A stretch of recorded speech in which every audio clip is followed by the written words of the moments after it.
You want to listen? Below that on the slide.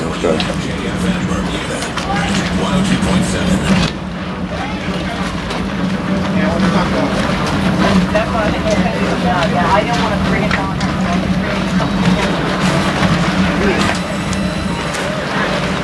We're going to have the start of the race. Scott Fox is putting himself in position. He's actually got to make a turn. Oh, we might have a alley woman trying to make her way in. Cross everyone off at the line. It looks like it's one over. People are over. Woman's over.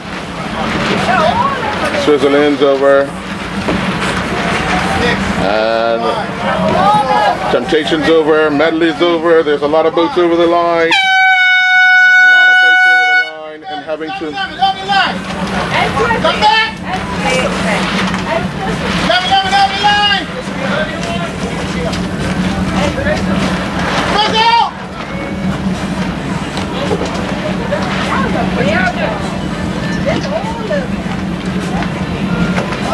Not the day to have a bad start, to be over the line. There's quite a few over the line.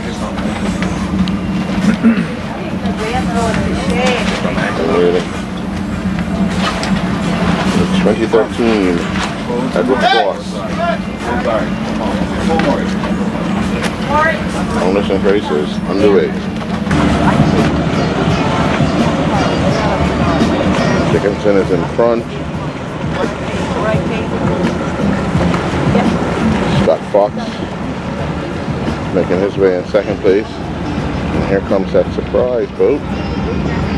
Jamie Harvey. He's working hard.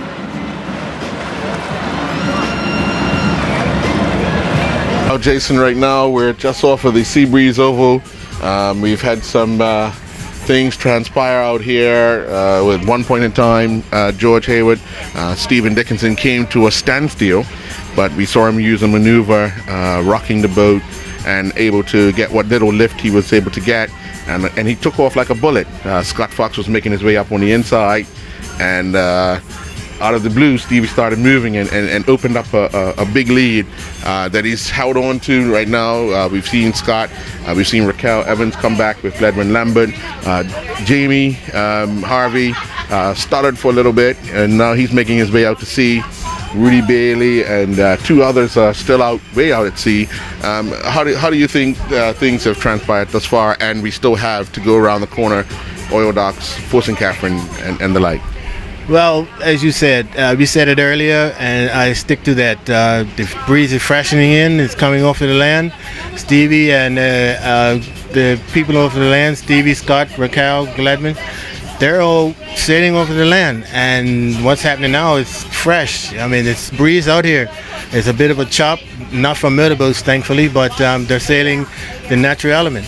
Strangely enough, I've been looking at the clouds, and I know if we were in the States, there would be tornado hunters looking at this, because we see about 4 or 5 or 6 what looks like funnels to come into this. So the breeze is freshening as we go on. So by far the race is not over. It can change. I said it was going to change and go back around to the southeast, which is done.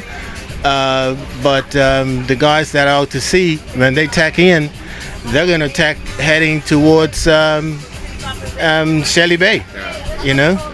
So basically it's still anybody's race, but right now Steve is looking quite comfortable. Yeah, he does. He's getting to that danger area where the pleasure boats are now starting to close him in. And if they can hear this broadcast, hopefully they'll come out give him some breeze off of the land, and the other sailors that are making their way, because we have quite a few sailors that are really picked up off of land here and made their way just past the area where you can turn into Ferry Reach.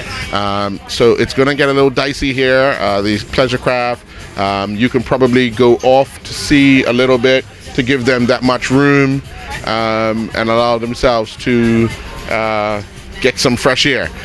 So Jason, we do have things going on here. Stephen Dickinson is continuing to lead the race. He has a good distance on Scott Fox, who has decided to cover Raquel Evans and Gledwin Lambert. Jamie Harvey has gone out to sea a little bit. He started right in the middle. He had a good lift, made his way near the front of the fleet, but then the wind dropped out for him, and it began to struggle. He's decided to go out to see what he can get. We still have a few boats that have decided to stay out. Rudy Bailey was one, Dimitri Stevens was another. And they remain out there, but as George Hayward said, when they come back into land, they're going to head kind of a westerly direction, a northwesterly direction, in order to be able to make their way inshore and see where they can get some lift from. Wow, more drama. Stephen Dickinson has taken the lead after coming into the harbor second. They were on a jibe, and Dickinson has used all his skill and his experience to overtake Scott Fox. The race is not over. They're still some ways away from the finish line, but Dickinson looks as if he will take the 2013 title. Scott will feel as if he's done everything he could. Unfortunately, he's come up short. Although the race is still not over, anything can happen. But Dickinson has his boat on a keel, moving very well right now. And looking forward to taking this here.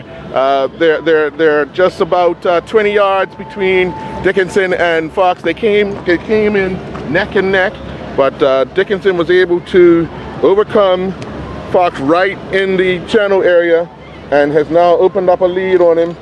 He's coming over now. He's tacking. The fans are building on the shoreline. We can see the East End Yacht Club looking to welcome home their two sailors.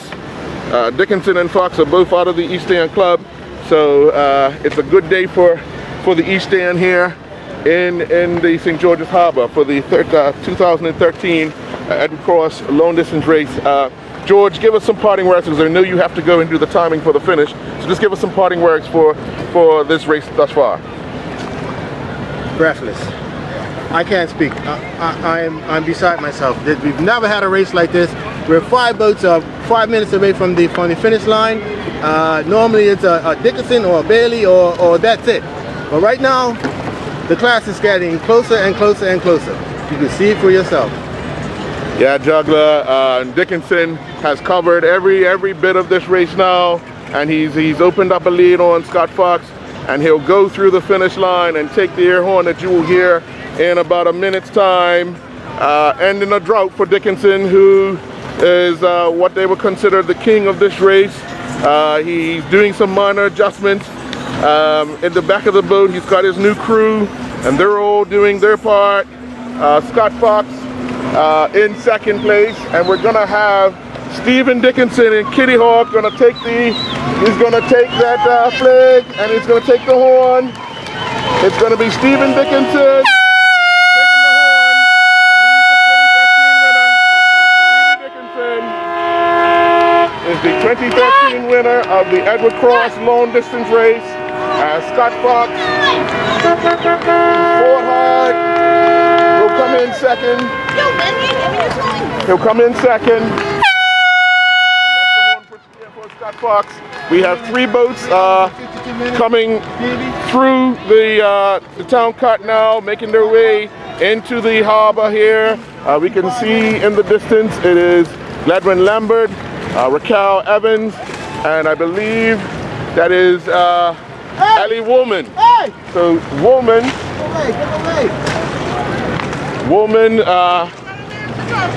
has come in and looks like she's gonna do a number here. Number 16, Steve, explain number 16. It feels so great, man. It feels great because I had to work so hard for it. Scott sailed fantastic today. We must have exchanged the lead at least 4 times today. And he just kept calling up on my backside of the boat, and I'm saying, where's this guy again? Where is he getting the breeze from? He sailed excellent today, excellent. But I had to fight real hard to catch him, and I felt so good catching the guy. I mean, when I ran across the line, it was like, it was unbelievable, man, unbelievable. Now, obviously, coming through the channel, you were in second place. That battle ensued, but experience took over?